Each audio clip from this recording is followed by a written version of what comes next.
now we spend the rest of the time kind of discussing some of these issues. And one of the things I just wanted to lay out before we really delve into kind of what we think the LGS Foundation should really grab onto and where to work are some questions when you're thinking about research needs. So really, what is feasible? Like, what can we do? What can we do now?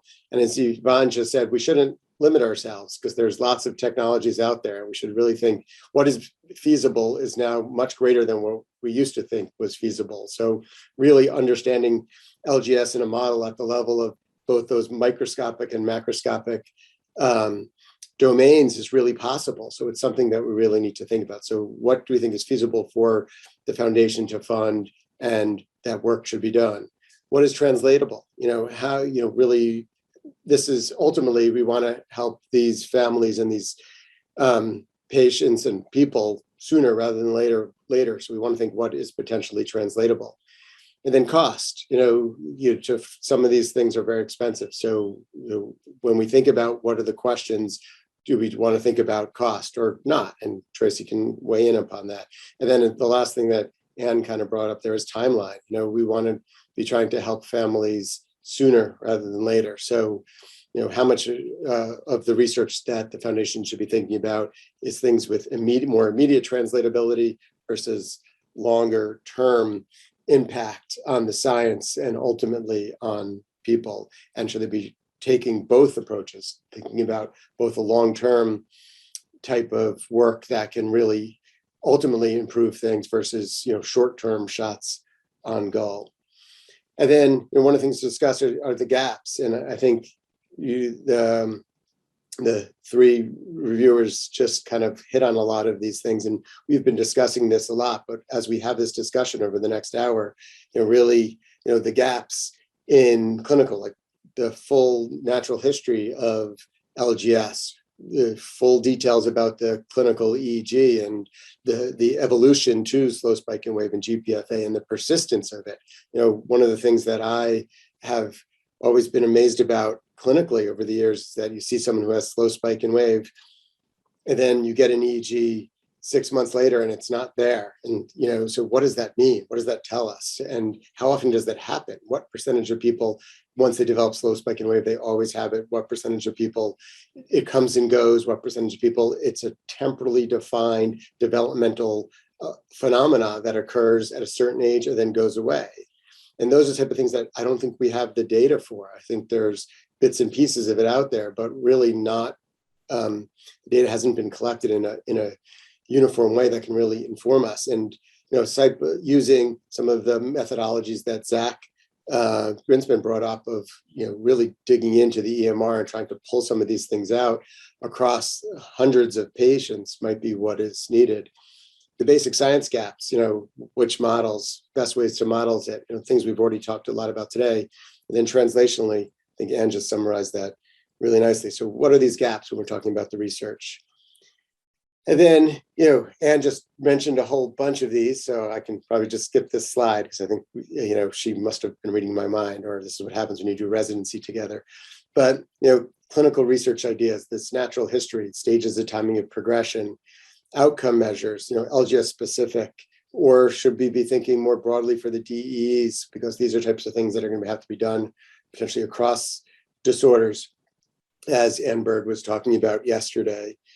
EEG phenotyping, one of the things in the chat yesterday was, how do we better understand the EEG? How do we reliably document and reliably quantify the EEG? Is that the type of research that can be done by the LGS Foundation? Dennis was talking about new clinical trials and approaches, and I'll mention something he said to me after the meeting in a second. And then this really important concept of a clinical trial that would potentially alter the trajectory of LGS and alter the outcome. These basic research ideas we've already discussed a lot today. And then translational, one of the big things is both basic and translational is, as Yvonne said, you have a lot of different etiologies that lead to the same phenotype. There's something really important in that, and understanding that how these different genes, how different injuries all lead to the same electroclinical change. And I think that's something that we really should talk about and think about how to do research on that, because if we understand that, then maybe you can come up with ways to manipulate it, alter it, and give better outcomes for these individuals. And just to be a little controversial, to get all of our thoughts going here is, one of the questions that is presumed is, that this epilepsy itself is important to the progression of LGS, but is this more developmental, and the seizures are just a phenomena that rides on top of this? And if you do block the seizures, how much of the network dysfunction will you stop? And do you really have to get at the core network issues? And there's Anne Berg has the next question: do seizures really make cognitive function worse in most genetic injuries or etiologies? I think Anne Berg and Shlomo Shinar have a paper from like 1992, which I really like, which talks about ask this question and kind of comes to the conclusion that no, as opposed to temporal lobe epilepsy or post-traumatic epilepsy, that there's the evidence. This was a while ago paper, but that the evidence was that the seizures themselves are just riding on top of the underlying dysfunction. Is that true? Is it not? And what are people's thoughts about that? And then thing Dr. DeLugos, Dennis mentioned to me afterwards, was, maybe we should put out a white paper that says no more just standard drug trials in LGS. Have the industry stop using LGS as a way to get drugs approved in a kind of a short-come fashion. And instead, unless they're doing trials that are mechanism-based or that are not just going to give an extra drug. And I know Tracy earlier today said, no, extra drugs is a good thing. We need those extra drugs. Absolutely true. But do we want to push the industry to really be thinking about mechanism? Or if they're just going to do another drug trial, at least require them to get more EEG so we can see the natural history of EEG, and then share this information with all of the clinical and translatable researchers out there, and require that, that the data is brought out to the community so that we can use it to really better understand LGS and not just keep on doing more standard drug 12-week or 16-week standard drug trials. So, I think that we've heard, from lots of different people, a lot of these issues. And so just, like I could pick on people, but just hopefully people would just start to kind of share some of their ideas about where I really think the best use of the resources of the LGS Foundation to start would be to be doing some of this research. So, people please throw out ideas. I personally, I would say, I really do think that some of the work we heard yesterday afternoon with looking at network level EEG changes in humans and trying to model that in animals would be a great way to go and to focus on. But please disagree. And what are some people's thoughts? And I'll just comment really briefly from the from where the foundation is thinking about where I'm thinking about it. And we have a whole committee of people who are thinking about this. And so I'm just giving mostly my opinion. But one is right now, when you talk to LGS families, the biggest thing they are dealing with is seizures. And it's not just seizures, it's seizure emergencies. It's non-convulsive status epilepticus. It's status epilepticus. And we know that in most cases, you can stop seizures in LGS by putting patients in a coma with most patients. But none of us want our kids in a coma or our adults in a coma. And so it's not just seizures, but it is definitely seizures. So I think that the emergencies, the injuries, the weekly or monthly use of rescue medications or cluster medications is a huge problem. Hauling to the ambulance. The biggest causes of death besides SUDEP in our space, which is a big cause of death, is aspiration pneumonia.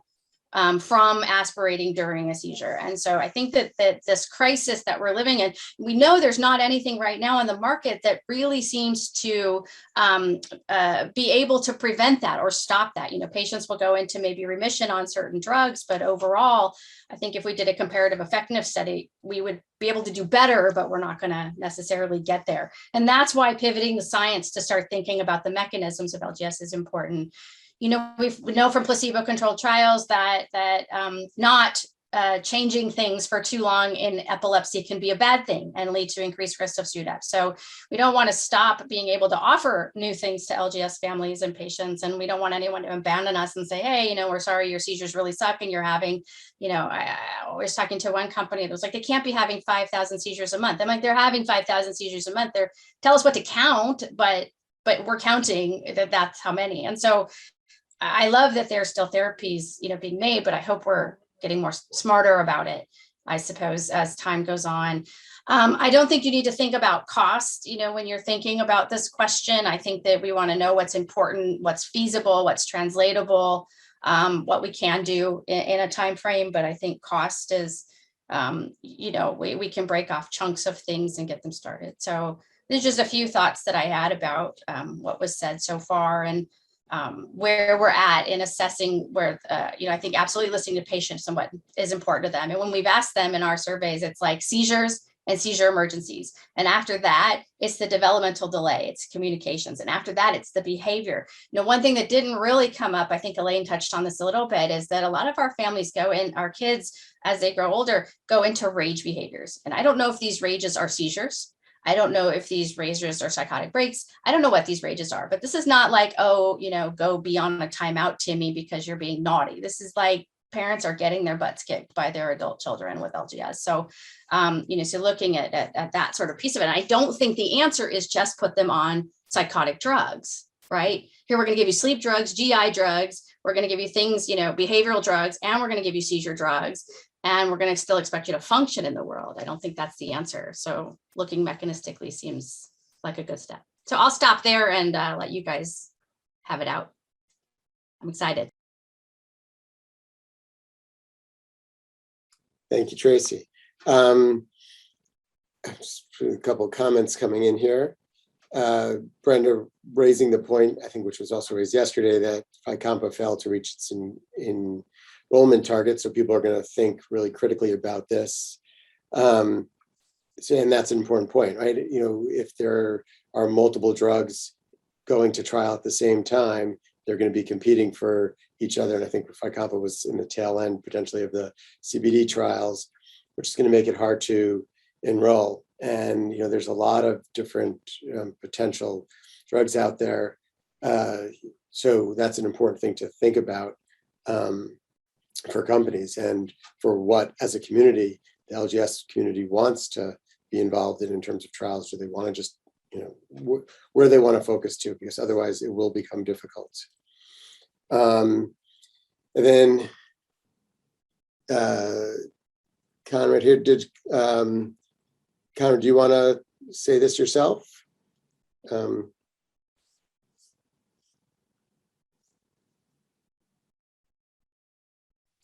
No? Sure. Okay. I was listening all time through. I hope you can see me. I have to put my glasses on. We could see you now. Yeah. Yeah. Sure. Yes. So I think from an industry perspective, you have to believe me, at least for UCB, we are truly devoted to find solutions that are fitting for patients. I find it intriguing to hear that there is a common denominator maybe in the electroclinical syndrome that we need to be probably studying more in detail.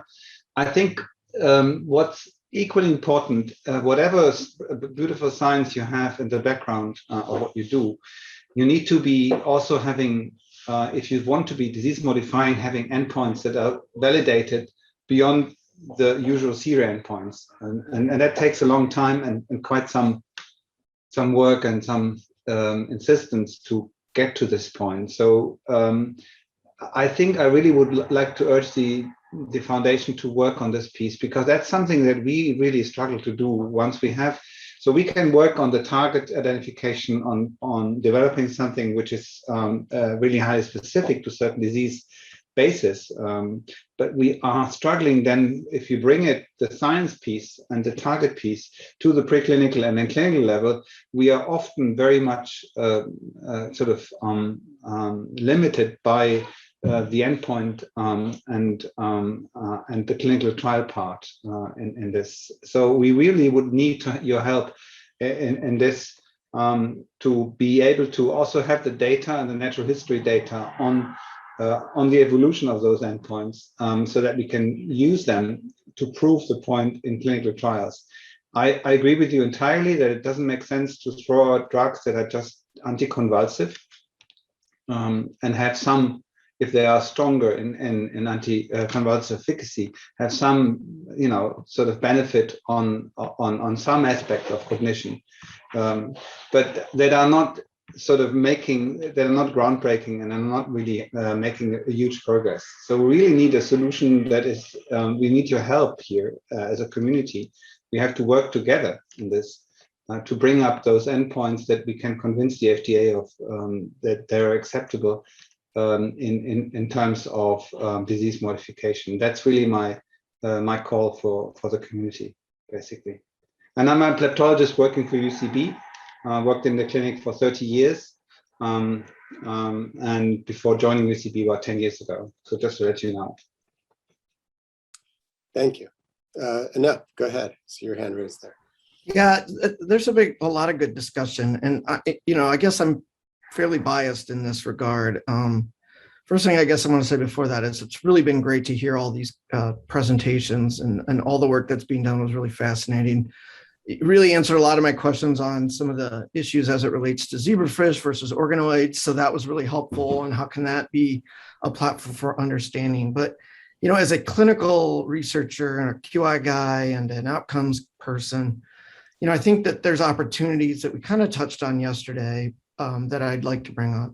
As far as clinical endpoints for trials, I agree, I know that Dennis had mentioned yesterday that work might be daunting, but I think having better outcome measures would be of benefit. One of the struggles we had in the Epidiolex trials was a lot of my families felt they noted some improvements cognitively. And many of you have heard me say this, but I'm going to repeat it because we're together.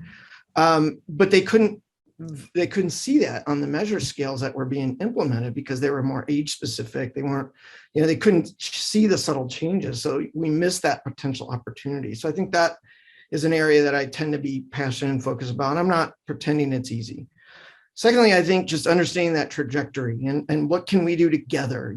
How can I take what I've learned in the last 2 days from a network standpoint and understand potentially how that network evolves and solidifies in patients with LGS, and what can I do to augment that?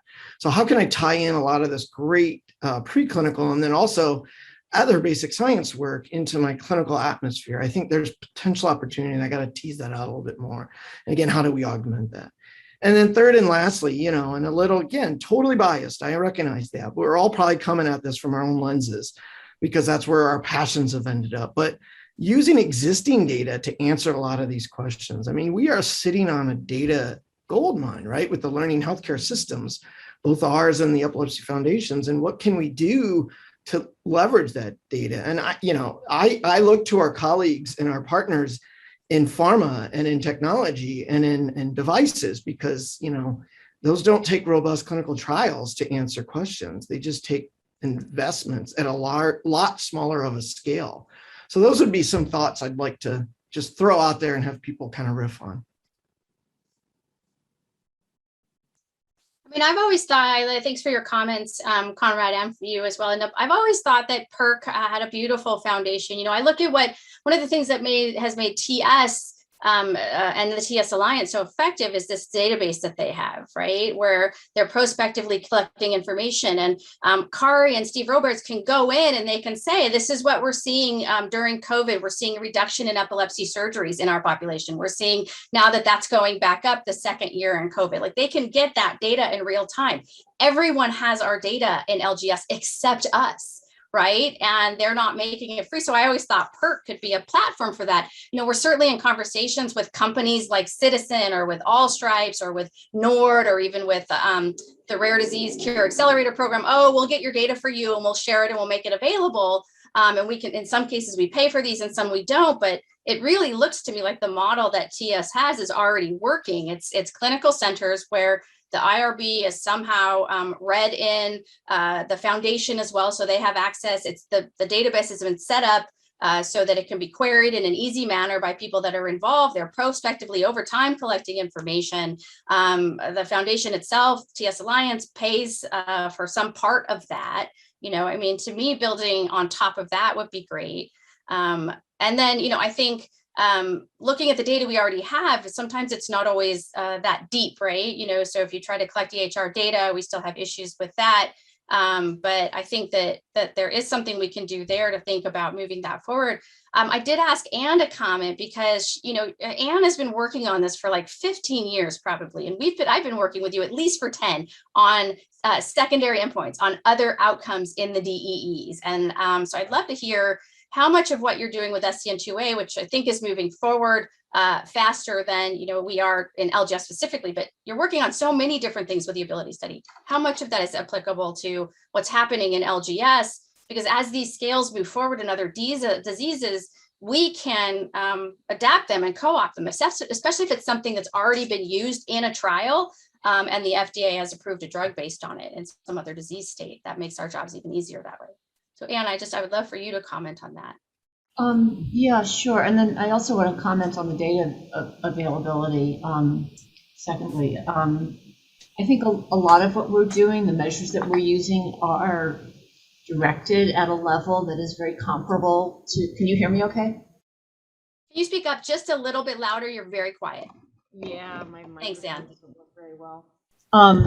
I think the measures that we're trialing right now, and again, it's very preliminary, but they look to be working well in the SCN2A group. We're not getting big floor effects, ceiling effects. There's good dispersion.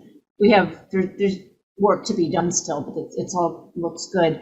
And as I mentioned yesterday, a quarter of the children in our group so far have a reported diagnosis of Lennox-Gastaut syndrome. So this is in large part, or a good part, Lennox-Gastaut, and the level of disability of impairment in the group, I think is probably fairly representative of what we've seen in Lennox-Gastaut syndrome as well. From that first scoping natural history survey that we did, and the LGSF participated in that. The level of disability in terms of being able to walk, being able to communicate, feed oneself, use one's hands, self-care, it's very comparable to what we see in SCN2A. I don't want to say that people with Lennox-Gastaut syndrome due to other causes are the same as those with SCN2A, but we're in a range. And I wouldn't say that about other disorders. I've been working with the PAX1 group and the CHD2 group, and they're in a whole nother range.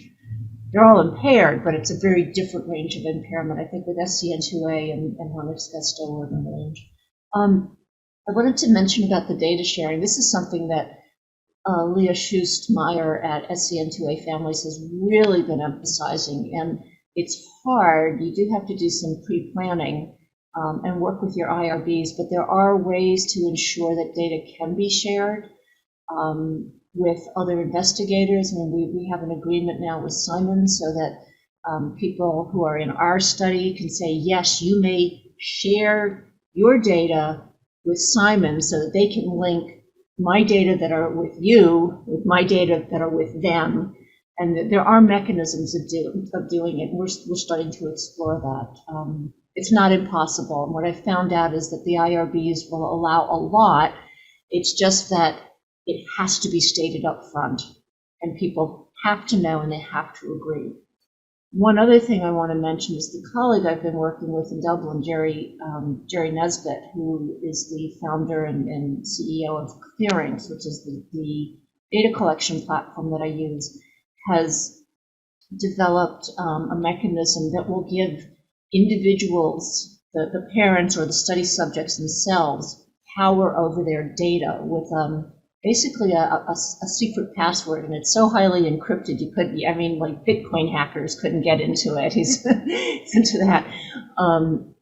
And basically what you can do is share your CRID, your clinical research ID, and say, here, you may access my data in Amber's data set. Here is my CRID, I give you permission to do it. Just like you might with your EHR, we've got Epic everywhere. Think of it that way.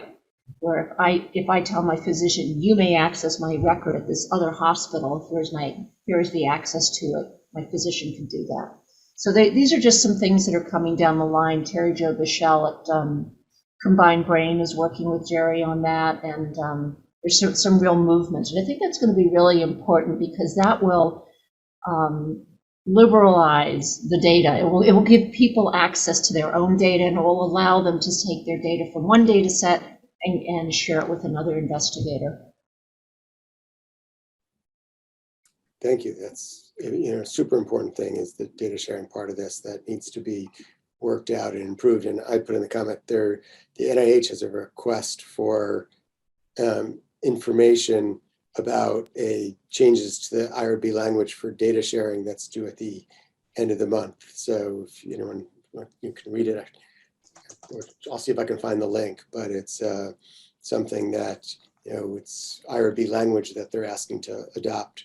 Because as you all know, right, the NIH for NIH studies is now requiring central IRBs or single site IRBs and then, shared language with that. Zach, you have your hand up. Go ahead. Thanks. Just a quick comment in thinking about data and sort of reflecting on Anne's comment. I wonder if LGSF should come up with, should sort of thoughtfully come together for a data strategy. Because there's all sorts of different kinds of data that you could collect about natural history and outcomes and things like that. You can learn a lot from the electronic health record. You can learn a lot from registries that are collected prospectively. But even extracting data from the chart, it's a lot of work. But you can also learn a lot through the pediatric epilepsy learning healthcare system. We're trying to figure out how to do high quality data entry through routine care processes. And we've got that working at a couple of sites, although uptake is still slow. So I think that's really my comment, that there's multiple ways to get data, and having a coordinated strategy may be helpful. And with apologies, I have to pop off for another meeting, but thank you so much for letting me participate. I think the easier we make that data collection and the least expensive, the better we're going to win.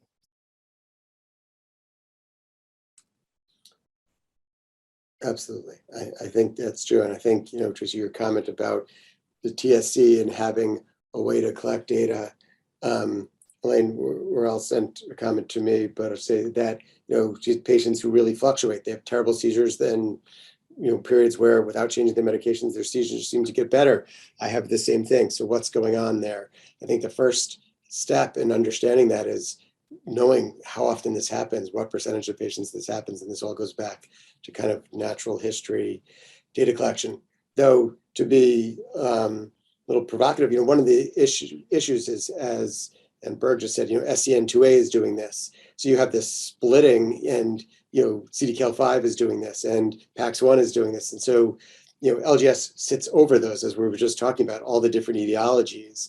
So would someone in SCN2A also want to enter their data into LGS? Now, Anne, you're coming up with solutions to that, but that still is a fundamental issue now. So should LGS take on this role of collecting this data if all these individual foundations are going to try to do the same thing? Or does there have to be some group organization across all of these rare DEEs and epilepsies to talk about that? But then that leaves out, the kids who had HIE, the kids who had meningitis, the kids who had all these other causes of their LGS, which are actually more common than the genetic causes, right? So, should LGS Foundation focus on collecting data for that group? And I think this is something that really has to be thought out a lot when, because this issue is coming up. And ideally, if everyone shared data and all got sent, you could extract it all and compare and contrast, be great, but we're not quite there yet. So if the foundation's going to be funding or putting money towards this, don't want to get in a situation where you build out a registry and then no one does it because they're all only want to enter their data into their gene-specific registry and not into a electroclinical syndrome registry. And so how does one handle that? So just, Anoop says, partner. Yeah, I can expand on that. What I mean by is, I think there is an opportunity with the single gene sites, but I kind of alluded it to in the etiology talk where, what are the common features of these single gene variations that lead to LGS? Because remember, not all of these patients go on to have LGS. So, what can we learn from the individual organizations or individual genes that contribute to this common network that we talked about so much. What are those features, and what can we learn about that? Then we can potentially augment that, with different treatments or modifying therapies, et cetera, et cetera. So I definitely love the idea of partnership, but it's just how we partner specifically. Maybe it'd be where to focus. I think to extend that just for a second, and then I'll turn it over back to you, Anne. I think in terms of the need for the single gene groups to exist, there is a need for really careful science to be done and robust gene-focused science and really deep neuroscience to happen. And that, I would posit, is best done by experts who are focusing their whole lives on those pathways, those genes. So I think it makes sense from that perspective. And several of these groups may, looking at Dravet as one example, may have started that way, where you have bench scientists who are going to devote their resources and their labs and their time to specific genes. And we need that. But then on the other hand, we may have commonalities and shared interests and shared goals of clinical trials and outcome development that are not necessarily unique to one gene or the other. So I think, there's an apparent tension, but I think with some explicit purposing, you could say, we're not saying put all the sodium channels together, because they have their own entities, they have their own various issues with gain and loss of function, and they have their own needs to have experts. But perhaps we could think about groups of genes together when it comes to designing trials. And so I'll leave my comments there. I do think it's important for us to collaborate, and I was just typing a comment. We work really closely as much as we can with all of the gene-specific groups. There's also a Hope for HIE now, because all of those are ideologies that lead to LGS. I think that the way that when it comes to living on the journey, we're all living the same journey. We live the same we see the same doctors, we're dealing with the same school systems and issues. There's a lot of commonalities. It's not identical, but we try to share freely and steal shamelessly from each other when it comes to resources. But dividing on the science is critical. And a lot of these groups are looking really early. They're looking at early intervention. They're looking at gene therapy. They're looking at precision medicine specifically on their gene. And it'll be a small subset, right? Less than, I think I forget how much it is, but I think it's like 25% of TS patients, right around there, that go on to develop LGS, right? Something like 80% go on to develop IS, and then a percentage of that go on to develop LGS. And so when we funded in the past on single genes, we funded a lot of work on CHD2, and some of the scientists are here on that. They're going to be talking at our research roundtable. And now there's a cure coalition for CHD2, and they're going to focus on that. But we're looking as downstream. If you think of LGS as a network disorder, as a spread, or we've called it like a metastasis as a way to try to explain it, more commonly. We're looking down there. Down further down the road. So KCNB1 is a great example. If somebody starts a foundation for that gene, they're going to be focusing on early intervention, where we're going to be focusing later on these features of LGS. Do you think it's promising really to think about the electroclinical features that bring us all together, because that's what we all converge on at the end of the day? What are the mechanisms of those abnormal EEGs? We know they're bad. Never seen a doctor come in and say, oh my gosh, slow spike and wave, I'm not worried, right? GPFA, that's not bad, right? It's always a negative thing on the backdrop of development, or even not on the backdrop of development. So it seems like a reasonable place to do rigorous science. We're never going to get there without partnering. And so I'm very interested to see, I love all the gene specific groups, because we can't focus. It's like when we funded CHD2, we got a lot of families say, but my kid doesn't have CHD2. And the people funding this research that we're talking about right now are people that have LGS right now. And we want to prevent it and we want to support, but we can't give attention to 150 genes that predispose to LGS and then a number of 20 causes. We couldn't give it its due diligence, but we can focus on that common pathway.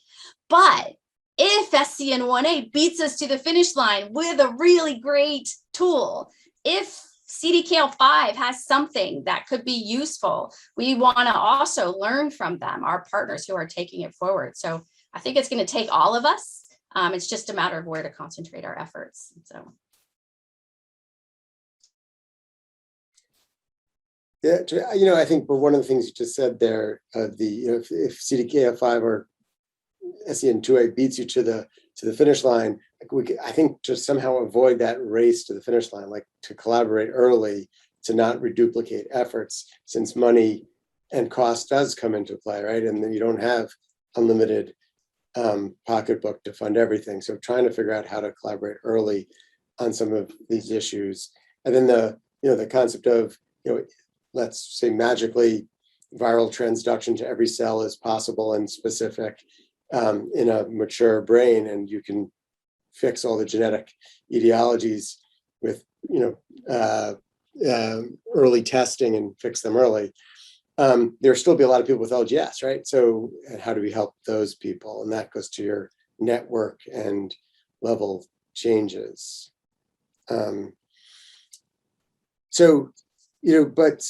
I think just, I don't know if you're not looking for consensus here, Tracy, definitely not. But, but it seems like a lot of people do think that some sort of ongoing collection of clinical data for all the LGSs would be really important as, an area to focus.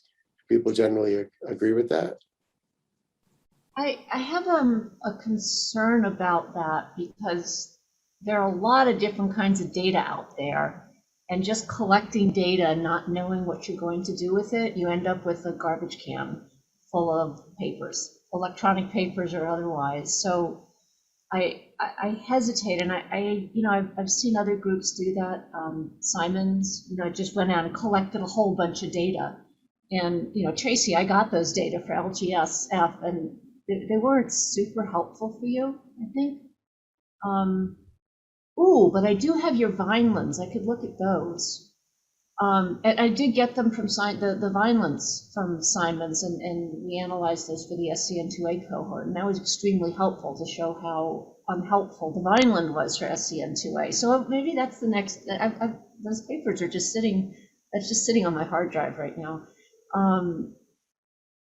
But one of the things that worries me is that there's a certain amount of megalomania out there in the rare disease space, and there are these groups that want to own all of the rare diseases. So we see, there's the Simons, there's Nord, there's now Rare X, Citizen. I don't quite know what they're doing. I know Ingrid Scheffer wants to have the hub for all rare diseases, rare epilepsy diseases.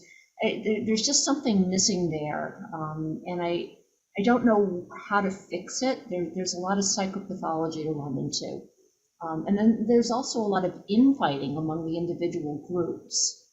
Within a group, and they're already rare and ultra rare diseases, and they split into factions. And I don't know how to bring them together. I mean, I think the family voices are critical, but I think there needs to be some professionalizing of the family groups, bringing them up to a certain professional level, like has happened with Dravet syndrome and Lennox-Gastaut syndrome and tuberous sclerosis and so many others. But there's some work to be done there before we try to do any one thing with everyone, some master partnership.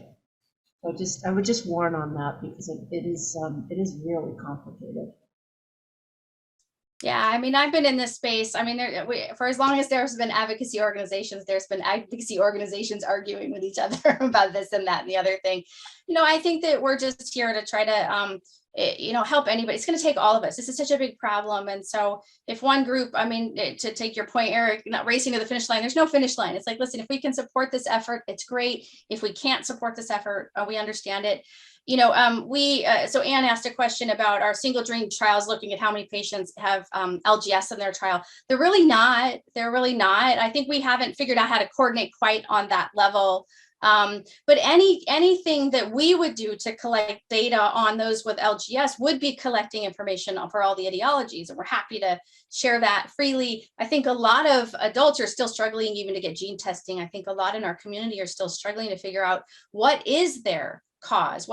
So just because we think that we can understand scientifically the cause in 70 to 80% of an LGS cohort, that has not translated down into our population.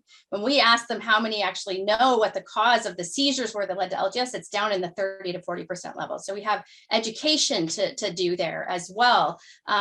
We just thinking about this data collection piece, I loved Zach's idea of convening a data strategy meeting, because this is something that it would be good to get input on. We most recently talked to both All Stripes and Citizen, which are companies, they're .coms. They sell the data at the end of the day, but the data is owned by the patient, and they've created an online simple IRB. Basically, it's written by people who actually wrote the HIPAA laws. So a direct-to-patient HIPAA release, and then, so I'm speaking specifically of Citizens. All Stripes works very similarly, but they're both very similar. So they go in, the patient goes in, they consent to have their EHR sent, and that company then goes and collects all the EHRs, scans every page, puts it into a system, and then the patient now can go in and they separate out EEG reports, they separate out actual imaging, you can see the actual images, and then on any given file, you can download it or you can direct share to your doctor. So the patient will have their own record, which is really hard for us all to get. I mean, I remember tracking down my own child's records, but they would also be able to share it with anybody that they want to. And then they can agree at any time to share this with researchers. If they decide not to share it with researchers, then they can do that, and they can opt out at any time. It's just a matter of going in the system and saying, no, I want out. If they do share it, then now they do a machine learning algorithm. Citizen does machine learning and chart adjudication by professionals, whereas All Stripes doesn't do machine learning. They only do chart review by professionals. And they come up with a dashboard for patients. Hey, look, I noticed you got these diagnoses in your diagnostic journey. This is when you had intractable epilepsy. So for my daughter, it would show, seizure onset at age 2, and then intractable epilepsy, and then it would show LGS. And it tells you the earliest date you got those things, right? And then when they maybe disappeared from the chart. And they're actually reading phrases in the chart to do this. And this was done by somebody who worked for Apple Health in Citizen's case, where they created the app, helped to create the Apple Health app, puts together. So just to kind of finish and wrap the loop up, is they then now take this data, which is a standard set of data, and they sell the licensing to a company. And a lot of them are building in, okay, we're going to give 10 to 20% back to the foundation for us to help recruit. But somebody could go in and query, for example, I want to go in and query how many patients who are currently taking Epidiolex are also on clobazam, or I want to know how many patients are doing this or that. And there's flaws with this for sure, but it does solve some problems like patients not having access to the data, patients not having control. Patients that don't want to sell their data can just opt out of that piece of it, but it's something that's clinically useful. So I think there are things out there that should be discussed. It's like, is this even an option? Is it going to be useful? I can tell you right now, industry is going in, especially for oncology, and licensing this data through these types of services. And figuring out. So I think the data collection is important. It looks like the TS model works really well, but it's been decades in the making, and understanding that. And I hear that loud and clear. I also hear everything you guys are saying, right? So I heard Yvonne talk about all of these technologies we can do to understand the network, and this idea of understanding the network keeps coming up. I'm hearing, partnering with the gene group. So pre-LGS for sure. I think that's another option where we could intervene, and we should be partnering as much as we can. This data collection piece, which Conrad put so eloquently about how industry, a company like UCB could go and start to tackle the target identification in these EEG specific areas, right? If anybody could do it, it's Conrad and Henrik and their team, right? They've been studying epilepsy and seizures for decades. I wish I could download your brains on that stuff, but I think it really comes now to what matters to patients, and then the work that so many people have been doing about outcome measures, right? The best outcome measure is one that's already in use. It's good for patients, and the FDA has already used it. And then next, the FDA is really resistant to different kinds of changes in them. So what can we learn from other disease states, especially developmental? I've always thought that the developmental timescale, right? Like, when you have a baby, they said these are the things your baby's supposed to do in the first year of life, right? They're supposed to, babble and roll over and say da and all these kind of things. Well, that's probably a great scale. Not that it's been validated, but that's probably not a bad scale for, do our kids achieve those milestones, in the first 3 to 5 years of life? So all of these things that you guys are discussing, I think, are really relevant, and it'll be really useful as we think about how we can play a role now and then in the next, 10 years of our existence here as a foundation and beyond that, to move the needle for LGS families, but also, gosh, who doesn't want to prevent LGS? right? Who doesn't want to stop it from evolving in these kids? So definitely playing a role there. Tracy, you've shown in the past kind of roadmaps to a better world for LGS. Are you sort of thinking along the lines of consolidating thoughts from this meeting and kind of coming up with a roadmap and maybe concrete goals? Like, there's not necessarily going to be a model for LGS that's going to have all the features, but to try to encourage more people to focus their technologies and their modeling capacity on something relevant to LGS seems like it would be a good idea to move things forward. I mean, I think it's important. I mean, I really only, there's only a few groups in the world that are actually focusing on this network level issue. And we're seeing, preliminarily from some of the deep brain stimulation studies, and this has to be replicated. John Archer's group cannot be the only group doing this in the world, right? Network level dysfunction does seem to respond to network level intervention, right? And so can we think about superficial intervention, deep intervention, where are we intervening? It's that kind of plays into what Jurian talked about and Jennifer Galinas and Yvonne, right? Some of this is being done in patients. And so I think that that's a promising area if you have it now. But I think, I think looking at anybody who's doing research on pre-LGS is doing research on LGS.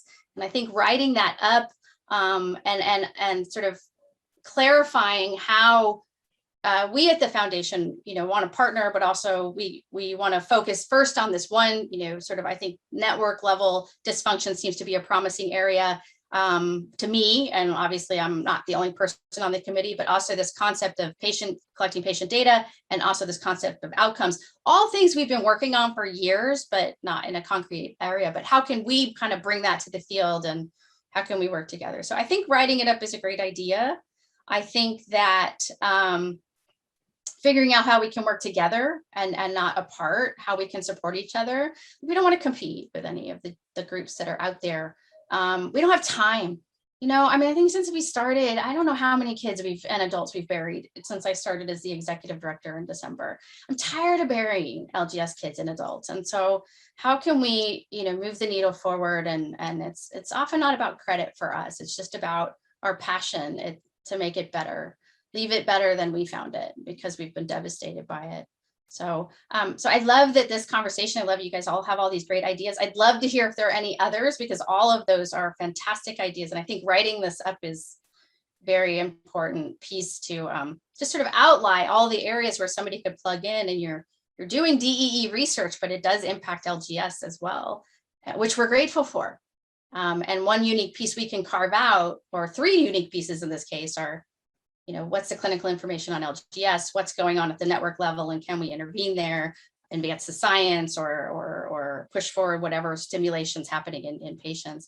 And then also looking at this other piece of outcomes. When we finally do get this disease modifying therapy, what is it that we're measuring it, right? Exactly. So those are three areas that I've heard that just keep kind of coming up over and over that are really exciting, but not to the exclusion of gene-specific therapy or anything that would help HIE babies or anything like that.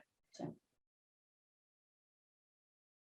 jump in, feel free to unmute and comment or raise your hands or if you have other thoughts.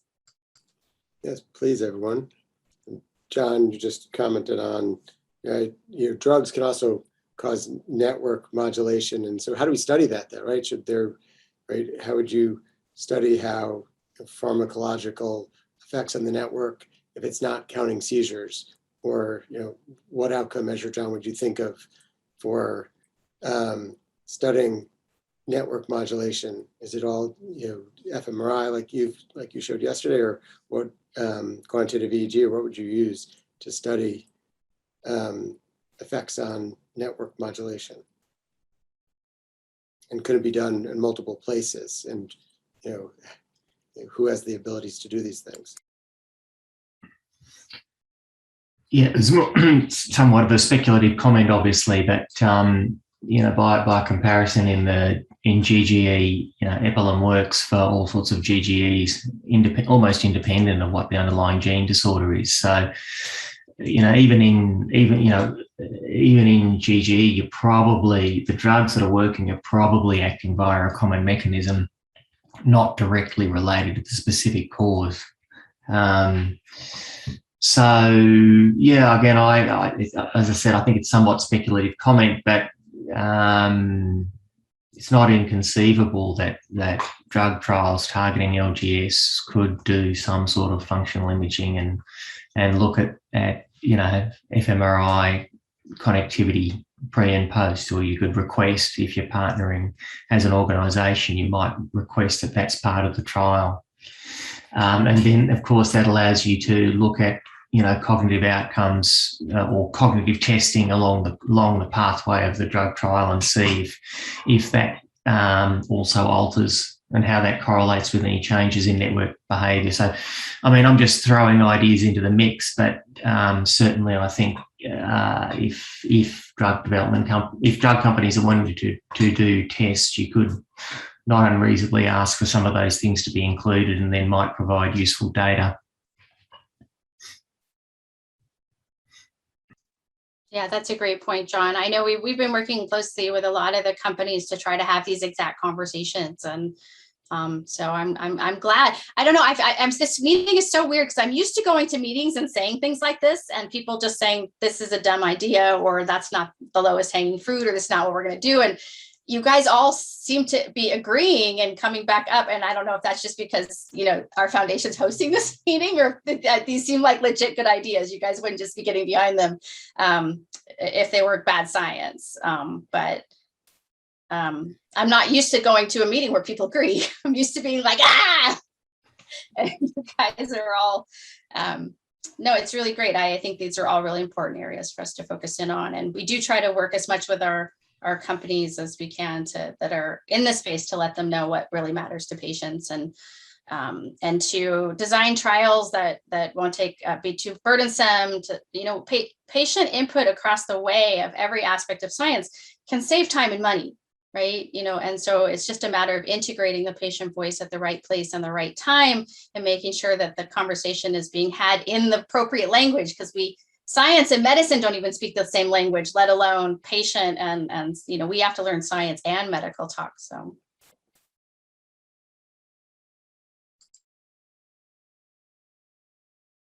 So for the moderators here, oh, sorry, Eric, go ahead. Oh, I was just saying, just to again thank John because it's like 5 a.m. where you are. So thank you for getting on there.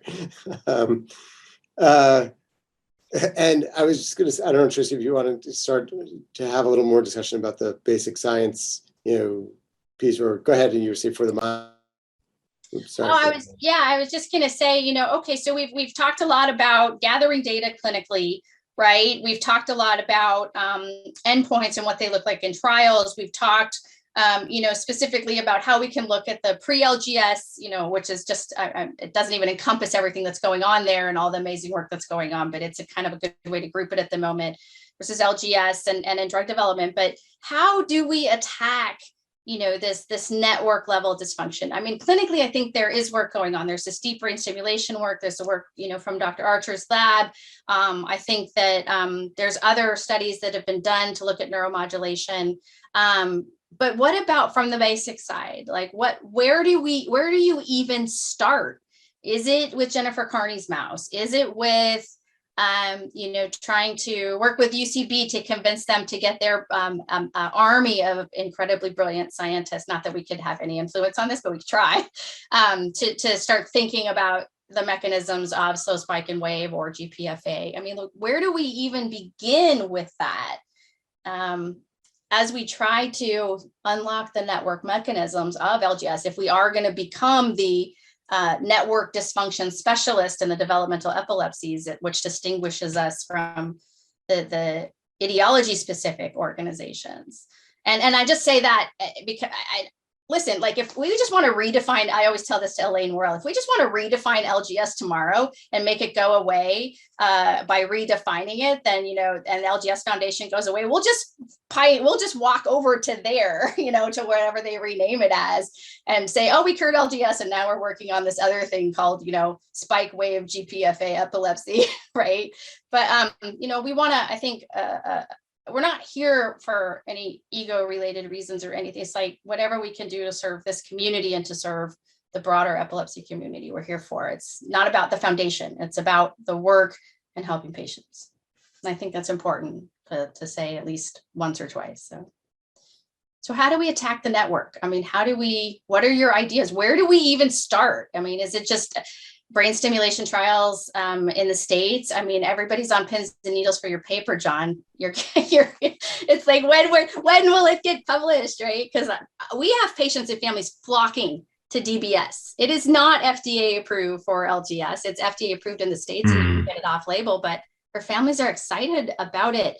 Families are desperate also. Try everything. Yeah, look, apologies it's taken so long to get the paper out, but these things take time, and we did hopefully, we've tried to do it to a decent standard and get it published in a decent journal. So we'll see. Hopefully it'll get up. And I agree that people are. I can see what's going on with CMDBS, and as you say, I think it's certainly time for stronger evidence. I think. Just speaking generally about DBS, I mean, I think we're really at the start of a journey of where DBS is going to take us. You look at, epilepsy DBS is kind of where Parkinson's DBS was 20 years ago, where you kind of can see that it works a bit, but you're not really quite sure of the right targets and the right stimulation parameters. And so I think there's a huge amount of extra work to go on there. You can tell my sort of sense is that epilepsy should really be defined according to the networks that are predominantly involved, because that's kind of really what is the patient experience. But I'm not going to redefine epilepsy. Reclassify epilepsy. That's been done too many times in the last 5 years. But I do think identifying the key networks and identifying the key nodes within that networks with functional imaging and other methods is important. How do you... for me, one of the big problems is I'm yet to see a convincing animal model of LGS. I think that's a huge problem. And I suspect it's because LGS is defined, or I think it's defined predominantly by the involvement of major cognitive networks, and they don't exist in mice and rats. I suppose a fairer comment would be I don't understand the cognitive networks in mice and rats, and do they have the level of sophistication that could generate PFA and LGS-like seizures. So I don't know how we get there to an animal model. It's clearly a problem. I understand the relevance of animal work, of course. It's still relevant, and you can study simpler networks, and that's still relevant. But that's my main thought. I suppose as the advantage of things like TS is that you can look at the evolution. You've got a proportion of patients who are going to get a focal epilepsy phenotype. You've got a proportion who are going to go down an LGS path. And obviously that's, gives the advantage of watching those evolution of those network dysfunction and how they correspond to cognitive development issues as well as the development of epilepsy. So I'm just shooting ideas into the breeze here. I think it's difficult. There's this sort of a gap between molecular level understanding of mechanisms and neuronal firing and even local, neurons in a Petri dish. And then we're sort of tackling it almost at the other end of the whole organism. There's a real gap in the middle. I don't have any answers, sorry. We're just plugging away, trying to do our bit. Go ahead, Ivan. Yeah, I just wanted to piggyback on what John said. So I think it's, the defining the key networks is obviously a huge issue. But and I just want to kind of mention that, let's take, for example, memory definitions that we've all grown up with, like, verbal, declarative, or non-declarative, implicit, or consciousness-based definitions, right? and whether it's egocentric or not. All these memory definitions, took us closer to understanding what memory was about, but fundamentally there as well, what we need is a neuronal dynamics-based, circuit-based definition of these memories, right? So episodic memory and semantic memory, or all of these, they have to be neuronal circuit-based, because without that, the definitions don't map onto the actual physiology, right? So the reason I mentioned this is because what John just said, I think it's about the defining the key networks is in my mind at least and I think we all agree on that. It's really important. But let me just give you my perspective on that. So so anywhere we look in the brain, no matter how small that nucleus is, you will have multiple cell types that project differently. And, they have different transcriptomics. So that means that they have different gene expressions. And that's why they, during development, went and projected down to target nucleus versus another one. But when you look macroscopically and you call that simply a node, right? And it's a collection of neurons. From my perspective, the fundamental issue is that if you see, for example, hyper or hypo activity in that particular node, what you're looking at again is a smeared average of many neurons, right? And in patient one, it could be that what is overactive is a particular subset of them going from here to there, whereas in another patient, it's another subset going from here to somewhere else. And so this, to me, again, underlies the need to get to a higher resolution in understanding these networks. And I think that at least in the experimental side, on the experimental side, it is increasingly possible, because now we have several models, as far as I can understand. We have the fish, we have good models for the fish, we have the organoids, we have the fish, and we have the mouse, hopefully, right? That mouse model, the KCNB1 from Dr. Kearney, may be one, and maybe there'll be others, but that's one, I think, where one can start looking at these kind of issues. So I just want to bring this conversation a little bit to the point of networks. So if we all agree that the foundation, in a way, should be a foundation of network dysfunction, then we have to understand that networks are collection of neurons. They are not just anatomical structures. They have a collection of neurons, and there is diversity there, heterogeneity there. And I think whenever possible, and certainly in animal models is possible, one should use cellular resolution to understand the networks. Two other quick points related to that. There is enormous amount of network science that's being developed. And these modern network science ideas, whether some cells can act as starter cells for activity, right? The superconductors of activity, right? And these cells, how they hook up to the rest of the network.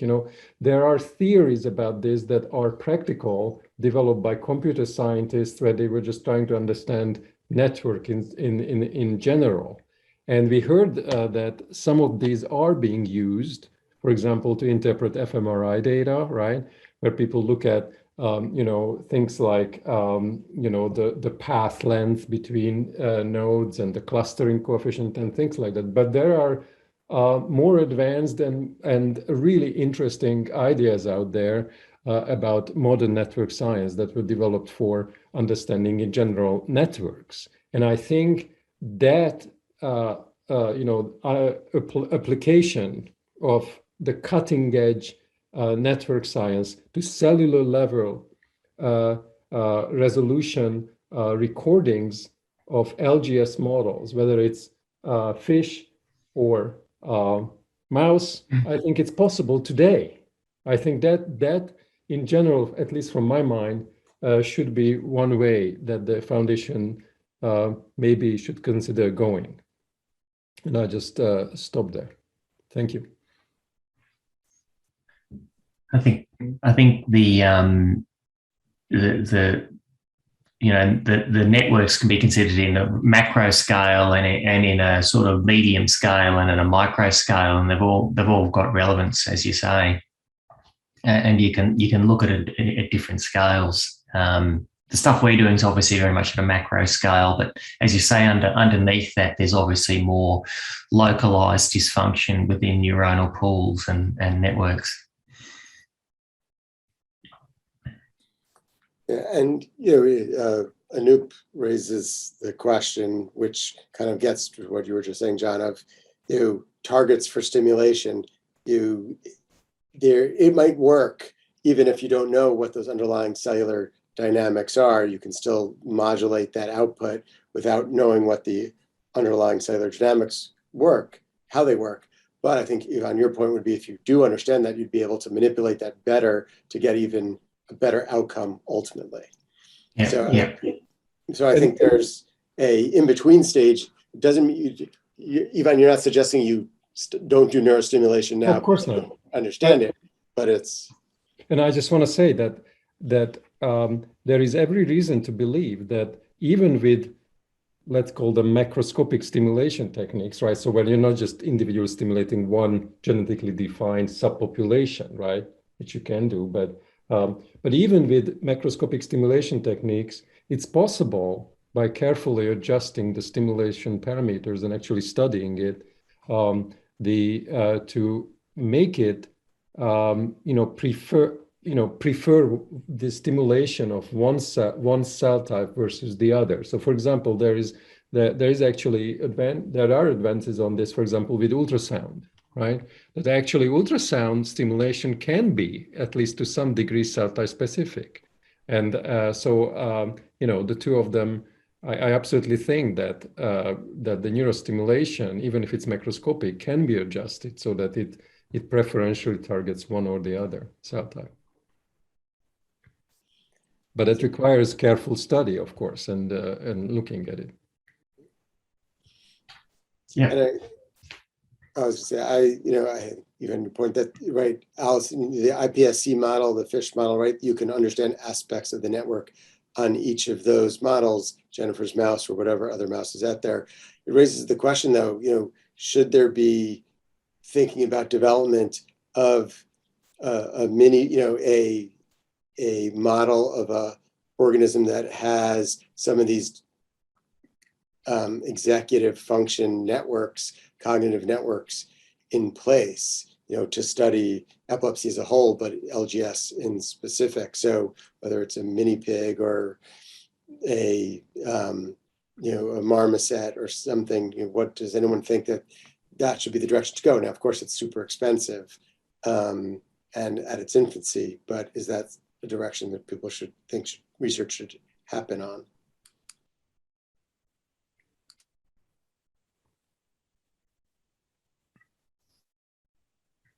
Scott, do you have any thoughts on that? Yeah, so I can chime in on that a little bit. I think if you want to study seizures and electroclinical events, so those types of network events, rodents have a pretty good track record and for preclinical to clinical translation. If you want to start getting into cognitive function, then maybe you do really need to make that leap into a more complex organism. But you also want to make sure that leap is being made by people who are experts at doing those types of things and in that model system, not, mouse or fish labs all of a sudden having a pig, because that may get us information, but it might not actually be the best information we could get.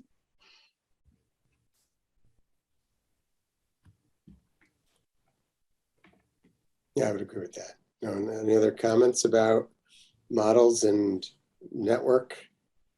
I think, as Scott said before, right? You can get a lot from each of these different model systems. You just have to ask the right questions and make sure you're not overgeneralizing some of this work.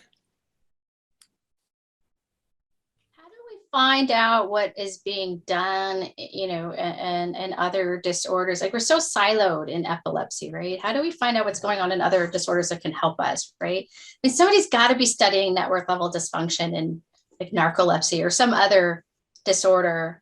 All of the information that's been collected on deep brain stimulation in Parkinson's, like, how do we see? I mean, maybe their negative data is our positive data. I don't know, like, how do we learn from the field as a whole when all of us are so siloed as it relates to our specialties?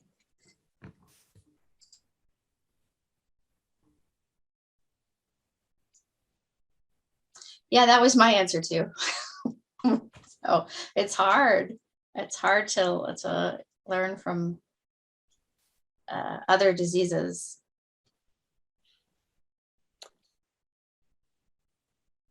So Brenda just asked about RNS and DBS, focusing on LGS. The NeuroPace just got a grant from the NIH, was in the press to do RNS and LGS. So I think it's a 5-year grant where they're looking to do that, but I've not heard specifically of any DBS, lots of off-label DBS use. And by lots, I mean, 20, 30 cases, which is a lot for a non-FDA approved treatment in our families, but I haven't heard anything in the States, at least, around DBS. There's also a study going on in children in Oxford, in children with LGS. I can't think of the names of the group doing it, but yeah, they're also doing CMDBS. I can't remember what their age cutoff is. They're starting to recruit.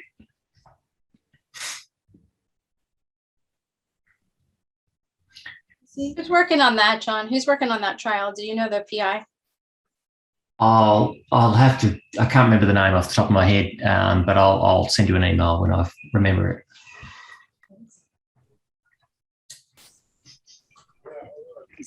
You brought up, or maybe Scott Barabin, somebody brought up the whole idea of cross-platform model validation, and I think this is not the only way to move from preclinical to clinical, but one way that would be kind of an exemplary way to do that would be to look at multiple models of presumably of a gene in this case, and to see how well the models, not to see just to see how well they recapitulate seizures, EEG, generalized discharges, network phenomena, but to maybe have them be informed by the particular clinical syndrome and to kind of go back and forth. And so one thing from the sort of RFA perspective to consider is maybe a pilot mini grant where people get together. You have a clinical research group partnering with the foundation, focusing on a single gene to make sure that there's going to be enrollment, and then you have a basic group or more than one group who could bring multiple platforms to bear and say, let's identify the key features of the disorder, and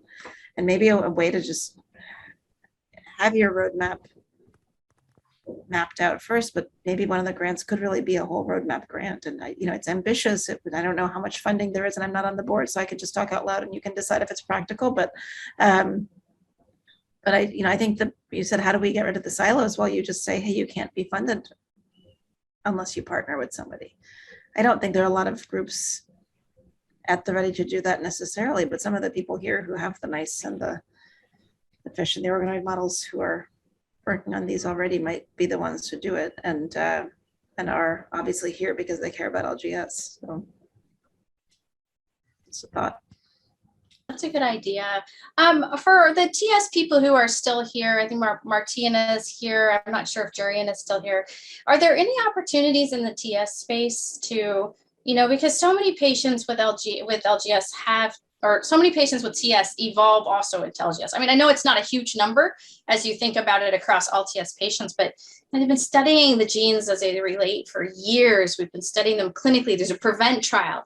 Is there any opportunity to, are there any mice that have ever shown slow spike in wave or PFA? Are there any studies that already exist? Is there any opportunity to build off of what THIS has been doing for decades to help the LGS science move forward? You're on mute, Martina.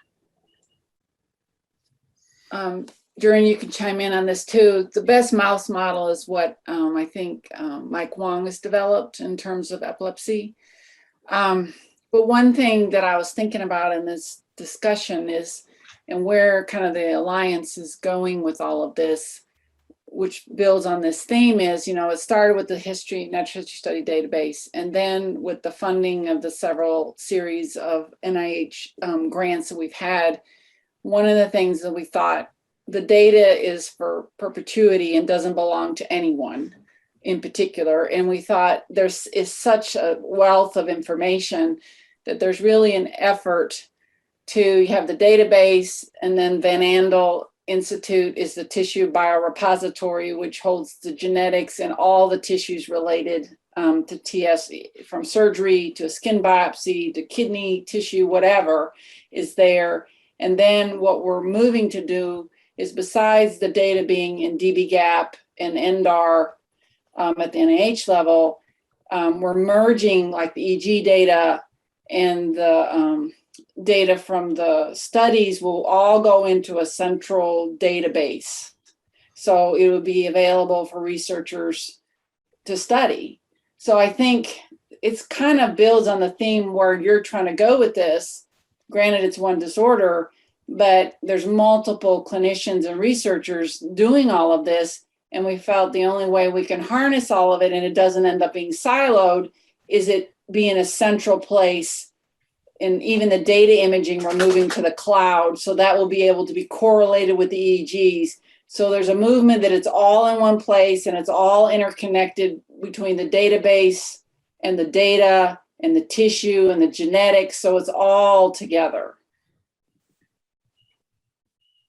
I think there's also a more clinical opportunity to look at the data that we already have collected with the TASR and see how many patients ultimately end up with a phenotype that looks like LGS, or that meets criteria for LGS.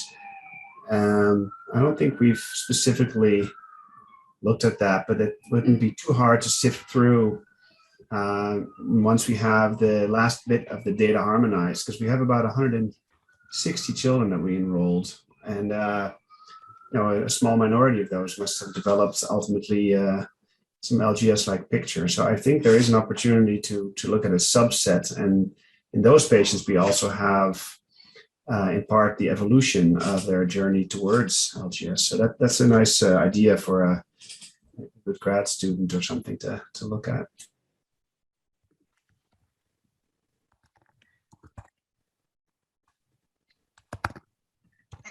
I love that. I know Tia. The neuropsych testing is very expensive, which is not something that. Brenda, you're having your microphone thing again.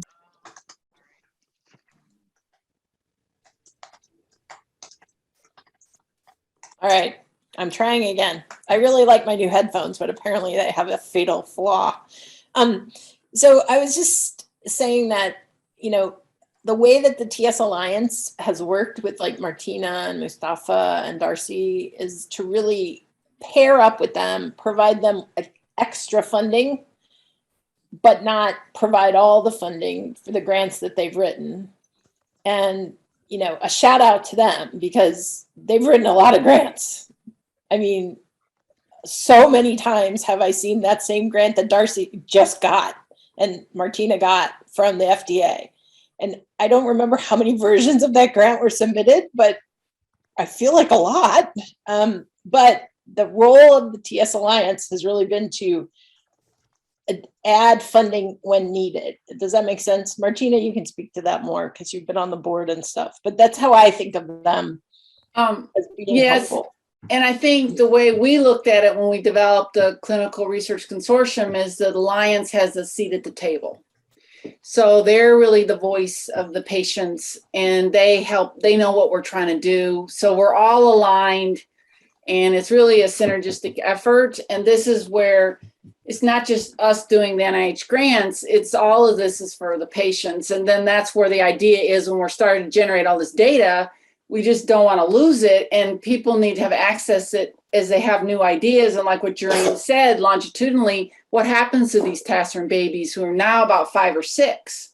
And we probably can tell you, I mean, really knowing the refractory population, which we're very interested in anyway, there's a way to kind of data mine that. And maybe you would learn something that would help you all. Yeah, I love that. I love that idea because I mean, TS is you know, obviously you guys have all been working on this for years. TS has been working on this for years, and good things are coming, right? You already know that it's a system that's working and it's helping and it's moved something to a trial. Whether the trial is successful or not, it's not the point. It's that you've gotten to that place, right? Mm-hmm. Where that's moved forward. So I think that's a great idea. Going back to the steal shamelessly plug with our advocacy partners. Actually, Kari's and Steve have been fantastic partners. We love all of we're epilepsy groups. We all have so many issues to tackle. It's nice when we all work together to tackle them. Well, I think we're coming up on time. I think maybe in the last 7 minutes, you can see if anybody wants to give any final thoughts on what, you know, maybe hasn't been discussed yet. And then I'd love to hear, Eric, just your final thoughts for us for next steps. What can be, we're, you know, bringing on a new MSAB. Our current PAB is fantastic, but they are have probably been on the PAB for 10 years, or at least all 13 years the foundation's been around. So bringing on some new energy and then moving those people into our leadership circle to help and figuring out where we want to focus. We're in this for the long haul, just like TS Alliances and has been, and Dravet and all the other foundations. And so where can we start first, having been spent the last 3 or 4 years really listening to our patients and families and what they want? How can we move things forward? And that's sort of our next plan, put out an RFA, keep the conversation going, continue to raise funds for research. And, you know, it is going to require a partnership for sure as we think about securing NIH funding and moving things forward. So this has been really great. Eric, do you want to make any final comments? And if anyone else wants to make any final comments, you can just unmute. But I guess while I still have the mic, I just want to say one thank you. This has been incredible.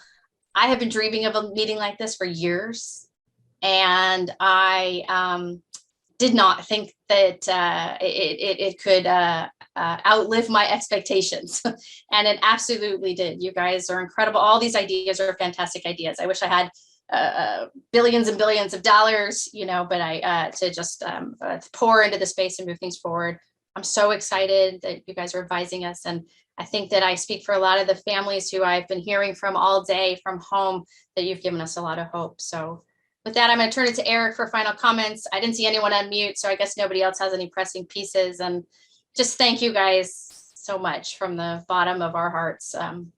We are so happy to have this meeting of the minds, because your minds are pretty fantastic. So, Eric. Oh, thank you, Tracy. I mean, I guess, I think we all kind of came on agreement of, there definitely needs to be more clinical understanding and, utilizing different ways to try to increase our clinical understanding of LGS and the EEG features. But I think we all kind of also came to agreement that LGS is a network disorder, and understanding that across etiologies and across models, and somehow focusing on science that really gets us a better understanding of how this network evolves, how it develops, how it's disrupted, and how we could target it, is the core of what the research should be thinking about and focusing on. And I think there's a lot of great ideas that people put forth about all the different aspects of that, the clinical, the basic, the translational, and that, but focusing in that space, in that network level space, would be, where the best science and the biggest bang for the buck for the LGS Foundation can come from. So I also just want to thank everybody, and this was a lot of fun. So thank you.